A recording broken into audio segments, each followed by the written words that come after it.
Elle était loyale, discrète, prête à tout pour protéger celle qui lui avait tendu la main, mais en un instant, tout a basculé, rejeté, trahi, humilié.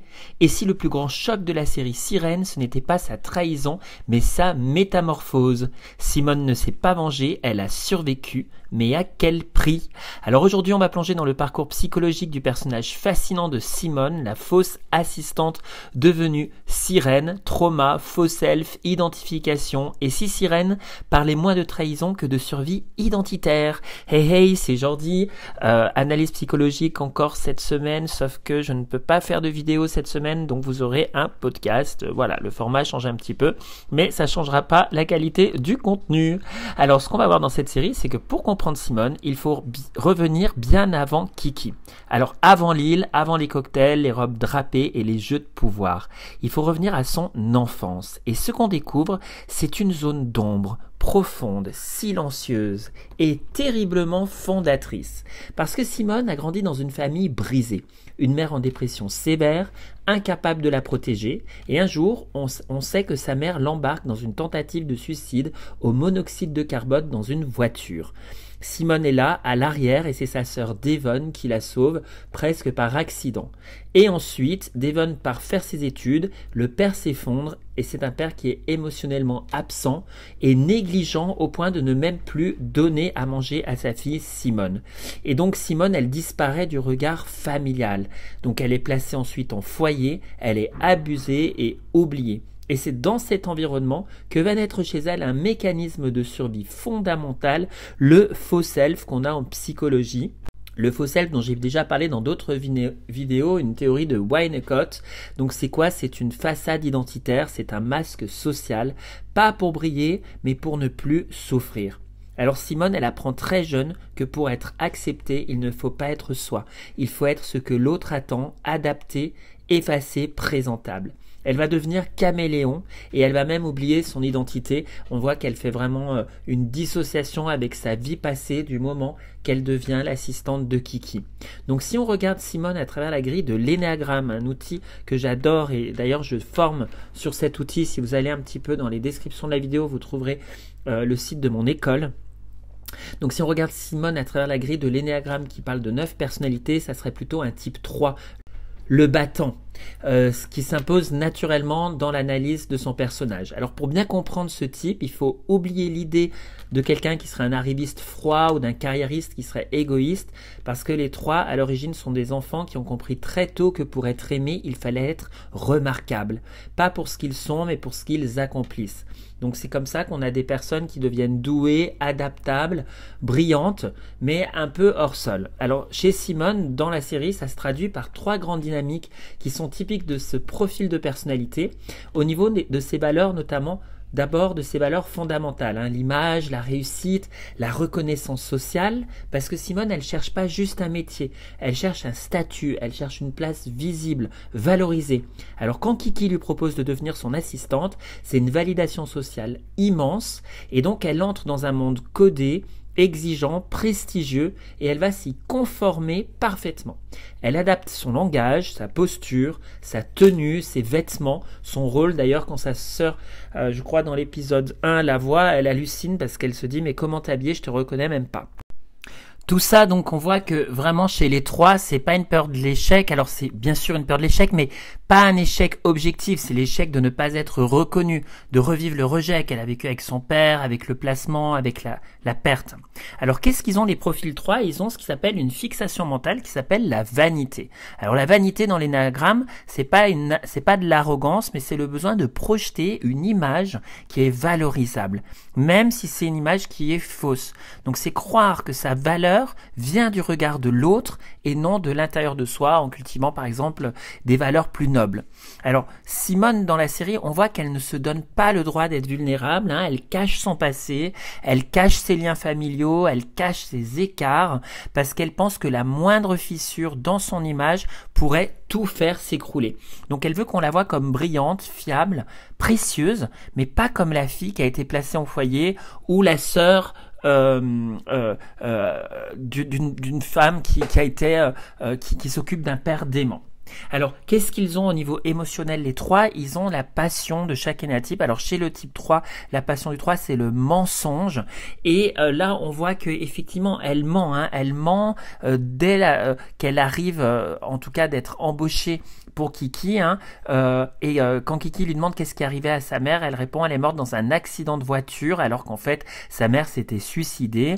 Elle cache aussi à Kiki l'existence de sa sœur. Et plus tard, dans la série, on sait qu'elle entretient une liaison avec un ami proche de Peter, donc le mari de Kiki, et elle cache cette liaison également à Kiki en coupant les caméras, etc. Alors, ces mensonges, c'est pas des mensonges qui sont manipulateurs au sens, on va dire, cynique, mais ils sont plutôt protecteurs. Hein. Elle ment pour s'intégrer, hein, pas pour décevoir. Elle ment pour éviter le rejet. Et mentir devient un moyen de préserver son lien avec Kiki, de maintenir l'image qui la rend digne d'exister à ses yeux.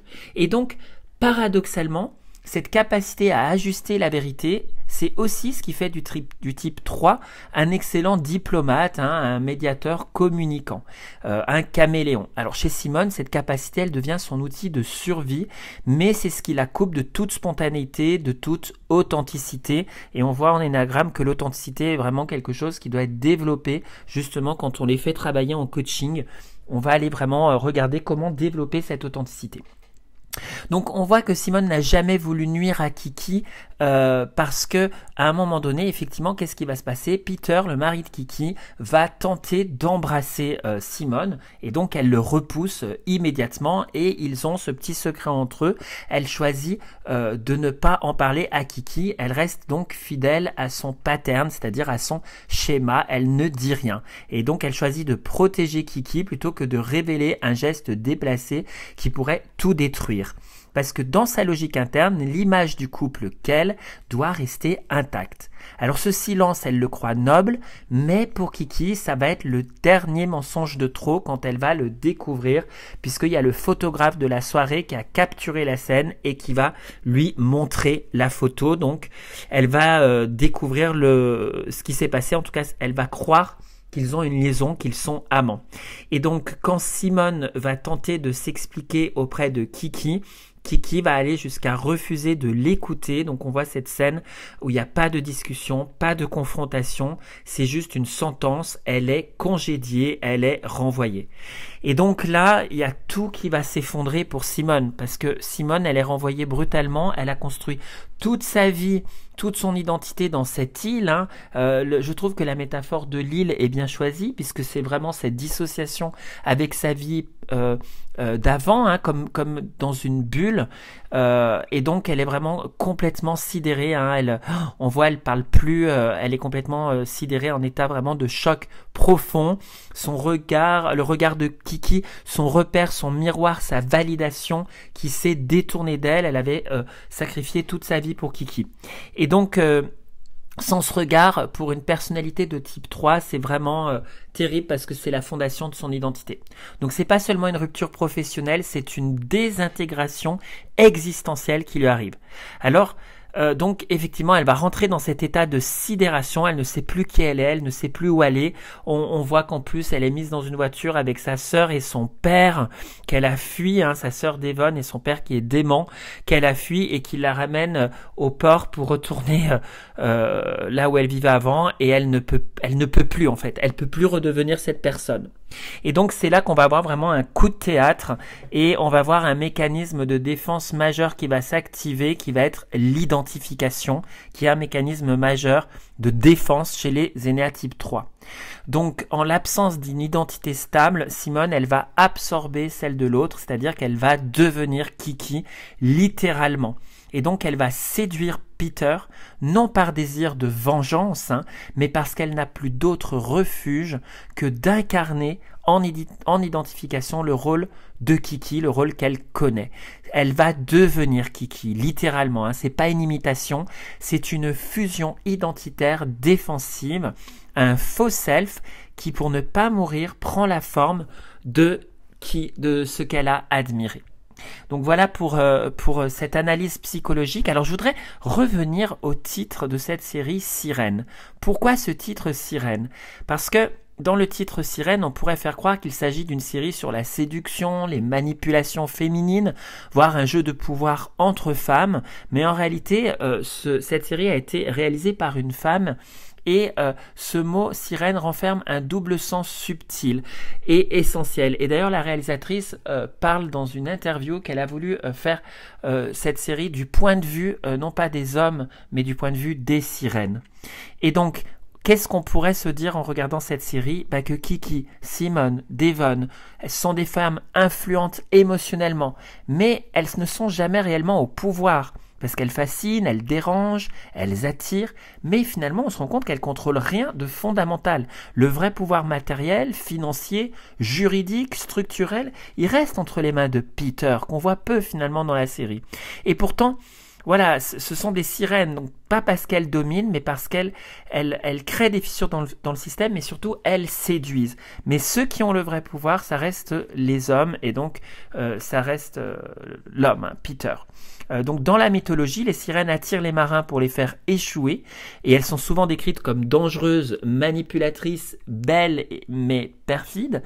Mais ici, la série, elle renverse le mythe. Simone n'est pas une prédatrice, c'est une rescapée. Elle n'envoûte pas pour détruire, elle séduit pour ne pas sombrer. Son pouvoir est donc pas, il n'est pas malveillant, il est défensif, il est adaptatif, il est désespéré. Et donc c'est ça le cœur du titre Sirène. C'est pas une accusation, et d'ailleurs il y a des épisodes qui s'appellent Monstres. En fait, ni Kiki ni elle ne sont des monstres, et on a une belle discussion d'ailleurs entre Kiki et Devon dans le bateau à la fin de la série à propos de ça. Et donc cette série, c'est vraiment un miroir tendu à notre société qui continue de projeter la menace sur les femmes dès qu'elles échappent au rôle qu'on attend d'elles. Voilà, alors qu'on vit encore quand même dans une société assez patriarcale, on doit le reconnaître et le dire. Alors, le chant des sirènes dans la série, c'est l'image sociale que chaque femme se construit, le masque qu'elle porte pour être aimée, désirée, tolérée, et le bruit qui cache la douleur. Parce que quand Simone devient Kiki, elle chante pour survivre, mais ce chant, c'est celui du faux self, et c'est ce chant qui fait s'échouer tout ce qui l'entoure. Voilà, donc j'aimerais maintenant vous lire dans les commentaires voilà, si vous avez vu la série Sirène, qu'est-ce que vous en avez pensé? Est-ce que vous y avez vu d'autres symboles, d'autres lectures que celles que je propose? Et puis, surtout, si vous vous êtes reconnu dans le type 3, est-ce que vous vous reconnaissez dans certains de ces mécanismes de défense, cette tension permanente entre performance et peur du rejet, ce besoin d'image?